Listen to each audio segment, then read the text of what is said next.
I don't know what the Lord may have for her, but I know that we need to leave the United States of America alone. Go away from this place. Y'all surprised about what's his name?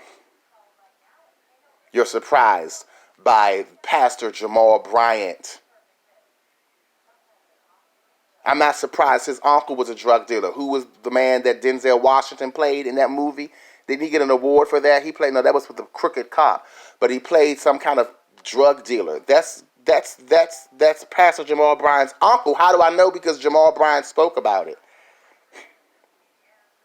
All he talk about, help me, Holy Spirit.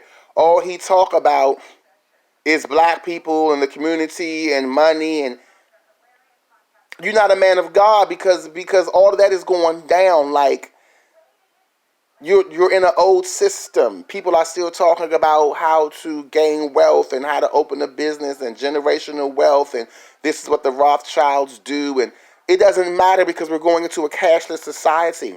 There will be no money. You will just have a social credit. Just like you can spend a credit card. A credit card is not real money. But then later on, you have to pay them back with real money. Now what they're going to do is the social credit. It won't be a card, but it'll be chips. Chips in your body. It may be, at first, it may start with some sort of a card, but there will be no money that you have to pay back. You will never have physical money. You will use that social credit card, and that will be it. Your chip in your arm or whatever, and your social credit will be based upon how the government views you. If you are a believer in the Lord Jesus Christ and you are talking about the return of Jesus, you will have a social credit score of 0. You will be marked for death. You will not buy or sell anything without the mark of the beast. It is that time, and you're refusing to receive that because you are holding on to the pre-tribulation rapture. That lie right there, the devil, I don't want to give the devil any glory, but that lie right there, God forgive me, because I always love the good lie, because it just amazes me how people can be so deceived and believe something that is literally not true and will operate their entire life based on something. Like their decisions and everything based on something that is not even real. I always just am amazed by it. God have mercy on my soul. That lie right there has incapacitated the church. So there will be no cash. And so people who are worried about those kind of things automatically, and I mean, I love Tom Ford, Karl Lagerfeld. I saw some Christian Louboutin shoes. I'm like, ooh, I got to get my aunt these. I got to get my cousin Destiny these Tom Ford. Oh my God. I saw quite a few things for myself. There's some Burberry cologne I want. So like again, Karl Lagerfeld and Tom Ford has just been, I just need some of those things. I've been shopping this, in my mind, and I've spent thousands upon thousands upon thousands of dollars just yesterday and the day before, looking at and the clothing is, I'm a very simple person. If you saw me in this paisley shirt and a pair of jeans, you would never know that the jeans cost $300, $400, $500. You would know that the tennis shoes cost $800. You would not think that the shoes, you would think, okay, he's got on some tennis shoes, maybe he paid $100 for them. You would know that they actually cost $1,000. Like the things that I like, there's no person that I know that can afford. That's why when people buy me things, I just say, oh, anything will do. Oh, it doesn't matter. Just something simple. Oh, okay, thank you. Oh, I don't mind. I'll wear anything. I'm really only saying that because you will never be able to purchase me the things that I like, because no one can afford it. So I understand that people like nice things, but that's just not where we are. That's just not what's going to happen. And so I'm not surprised by somebody like a Jamal Bryant, who's always very fashionable. He preached real good. Oh, he a real good preacher. He can preach, just the stylized way he uses his words and puts things together, and the way he talks. Wonderful. Sounds good to hear it. But when you're talking about selling weed from your church, well, I wanted to make an excuse because I didn't want to get upset, and I just didn't even want to think about it. I didn't want to go off. I said, well, okay, CBD, medical use. But no, because all of that is not going to go towards medical use. Because if you're farming, someone else is going to come and buy it, and you're going to sell it to corporations that's going to put it in dispensaries for the government, because he wants to be so political and he wants to be a political leader. He wants to be a religious and a political leader.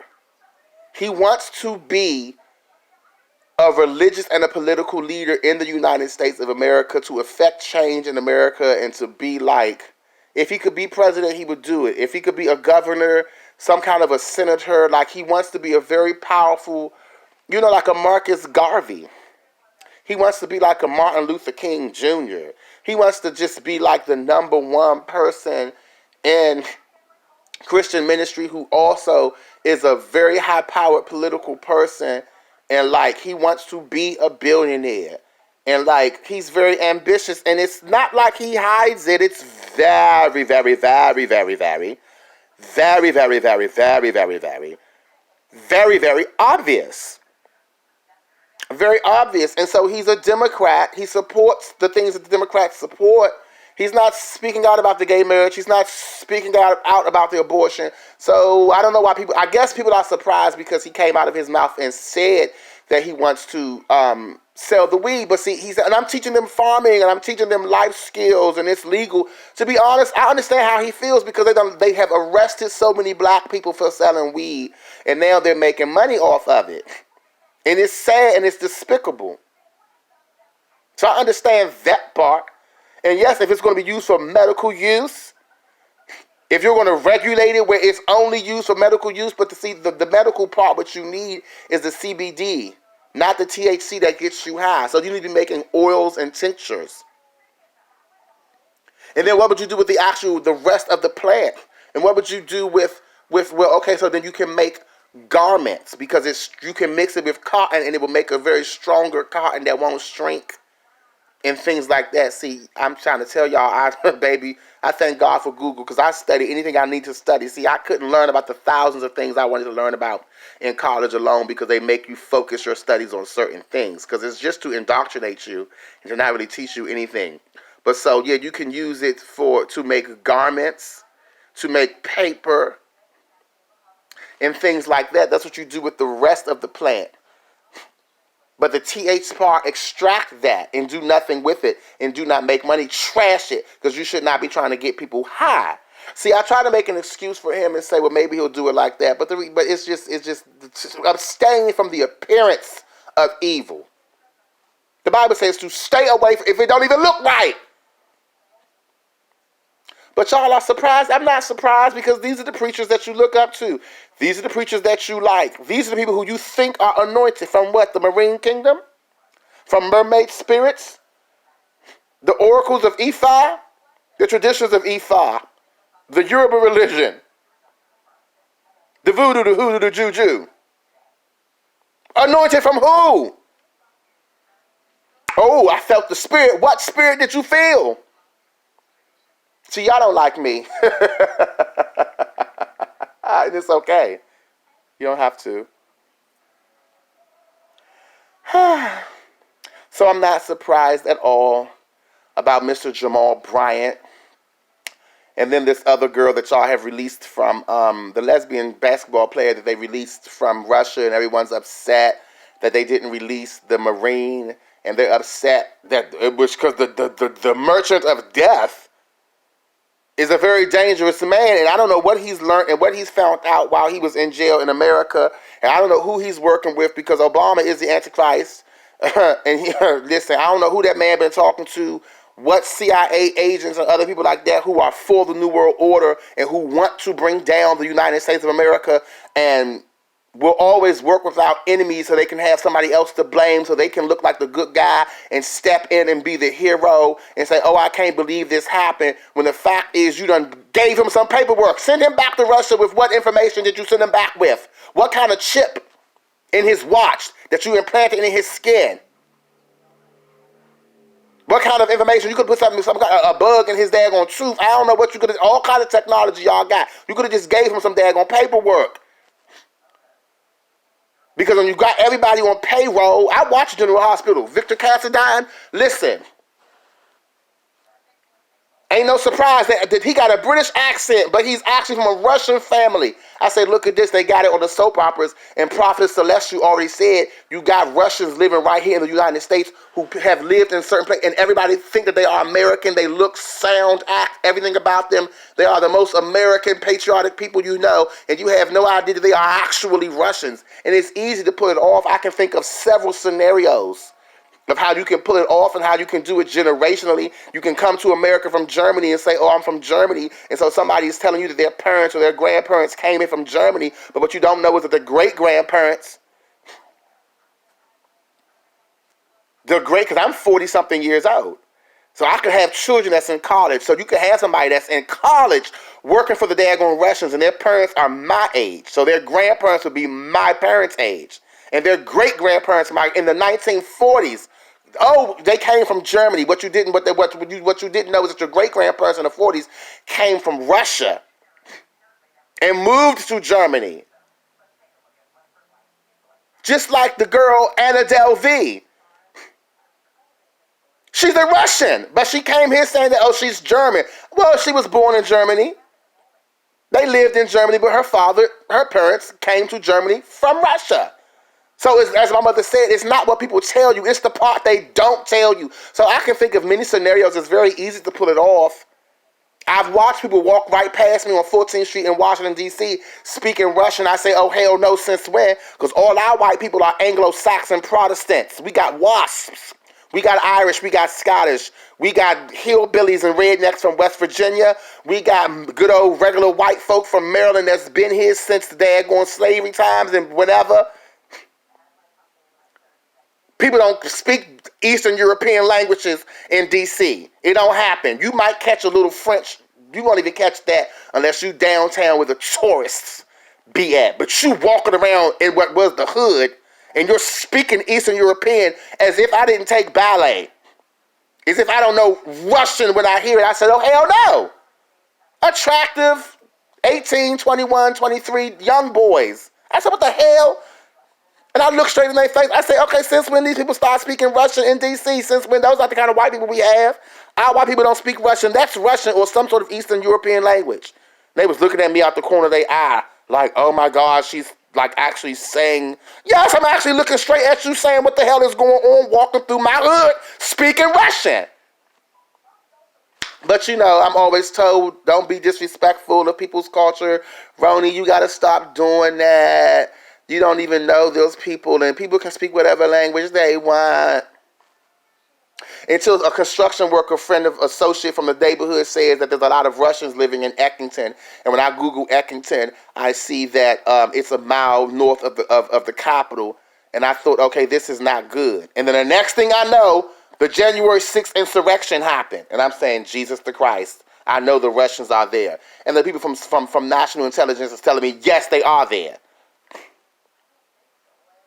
Because they had already told me that there's hundreds of Russian spies living in Washington, D.C., and our government knows that they are here. Hundreds of them in Washington, D.C. Do you know how small Washington, D.C.? I did not say PG. I did not say Montgomery. I did not say Fairfax. I did not say Loudoun. We're not even going to talk about them.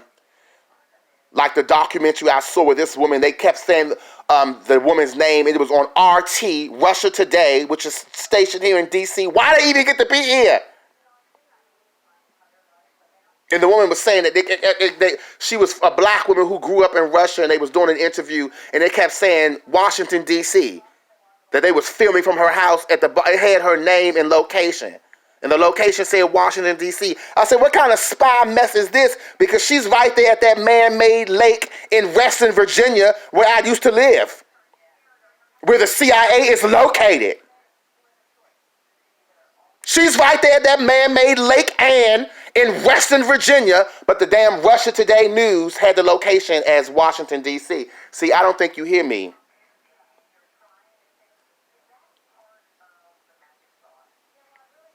So we sent the merchant of death back, and people are upset. I'm not upset, you know why? Because the people in our own government is planning the downfall of the United States of America so they can raise power. Barack Obama is the little horn, and the little horn uproots 3 regions. 3 kingdoms are uprooted.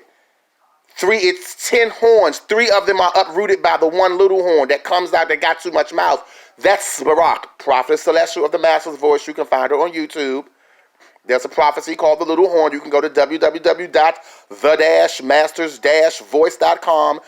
Click on the first little thing that you're going to see. Click on the first article and don't pay no attention. Just keep scrolling until you find the search bar and type Little Horn and have fun with that. When she talks about him running the Western Hemisphere, I can say yes, because I already have seen the way the powers that be, the elite, have carved the world into 10 sections. They've already done it. People have been talking about this on YouTube since 2009. Y'all don't hear us, though. So the 10 sections, the Caribbean, the North America, and South America is 3 different sections. Canada, USA, Mexico is 1 section. And then you got Central America, South America, and then you got the Caribbean. So if she's saying that if God is telling her he's going to rule everything on that from Canada on down, and I think she did say the Caribbean as well, I'm like, oh, right, that makes sense because that's 3 different sections. So when the Lord is saying he's a little horn, right, that makes sense. When the Lord is saying he's going to rule all of that, right, it makes sense because they've already made those into 3 different sections. And the Bible talks about the 3 horns being plucked up by the one horn. So he's going to rule all of that. But how do you think it's going to happen? He's the son of perdition. So you need chaos. You need destruction. You need war. They not slick. They're not slick, so they did everything for a reason. And when you talk about they didn't let the Marine home. To hell with him. You know why? Because how do you have citizenship in Canada, the United States, Ireland, and England? You are a spy, just like the Russians said, and they're not sending them back. And for people who want to tell me that the Russians' military is weak, you're stupid. Because if their military was weak, we would have forced them to send back the Marine. But we didn't jump out there because we ain't that stupid, because we know for a fact we can't whoop them because China said they coming with them. Xi Jinping ain't playing with y'all. Vladimir Putin ain't scared of y'all, and they coming with Turkey. They coming with Iran. I knew they was coming with South Korea. Celestial said that North and South Korea coming together. Makes sense to me. Hebrew Nation Building, I think, is the channel that did a great revelation on that and the imperial flag. I'm looking at the flag saying, oh, I see what he's saying. His whole point was when people, just like you can mess with his people, Mexicans and Salvadorans don't like each other, but they will join up with each other against a black person. Because you ain't even Latino. So he was going from a basic standpoint like that. I grew up in the ghetto. We might fight each other, but if you came in my neighborhood trying anything, the whole neighborhood gonna jump you. Even people who don't even like you. They might jump you, and then later on the person might say, don't think I'm your friend just because I helped you. I helped you because they shouldn't be coming on our block, but I still don't like you because you did this. And then now they both fighting each other. Just to make it clear that I don't like you, I helped you because they came on my block doing too much. And then the next day they might think about it like, well, you know what, she did fight with me, so I'm not going to be petty. I'm going to have some respect. And then that respect will turn into, before you know it, a couple of days later, I guess they decide to just, quote unquote, squash it. And then now they friends. See, I've seen this kind of thing. So when Hebrew Nation Building was talking about it, it made sense in the imperial flag of China with the yin yang. I said, oh, there go North and South Korea combined right there. Oh, and the little stars, that looks like the Japanese islands. Oh, I can see the whole picture. I'm glad that they showed that flag. And so when Celestial says what she says, it makes sense because the confirmation is just confirmation. But see, y'all think that y'all know God. But if you knew God, you would believe my words, Jesus said. Before Abraham was, I am. Moses spoke of me, but you think so much about Moses. But Moses was talking about me, but you claim that you know Moses. None have seen the Father, but I have seen him, and it is him that sent me. And if you do not believe me, you do not believe him that sent me. So I'm not surprised. And like I said, they didn't send him back because they ain't scared of us. They're going to all come together. The Arabians, India, Brazil, like Celestial said, is a lot of countries that is having meetings with the Russians behind our back. Nobody is going to help us Nobody is on our side. America will be fighting by herself, and Russia will have plenty of other people fighting with them, giving them information, and just standing back and saying, I'm staying out of it. There's no way we will win. The Bible has said, call for the archers. Jeremiah chapter 50. It's in the Bible. The chief prince of Rosh, Meshach and Tubal. Meshach is Moscow. Tubal, Tbilisi. St. Petersburg, the chief prince of Rosh. See, it's funny how these new Bibles took Rosh out. They took that out of the scriptures. And you might see a footnote. But you can barely find it. You can probably find it in the Strong's Concordance. I'm going to check my concordance right after this. But they removed of Rosh. You know that Rosh is Russia. They removed it from the Bible. And you might see a footnote, but these modern translations certainly don't have it. You probably will find it in the 1611 edition. I had so many books. The devil's a liar. People do what they want to do and take my stuff and give me what they want and then do away with the rest of my stuff. Like, I'm not supposed to know that stuff is missing. I'm supposed to just overlook it and just not care.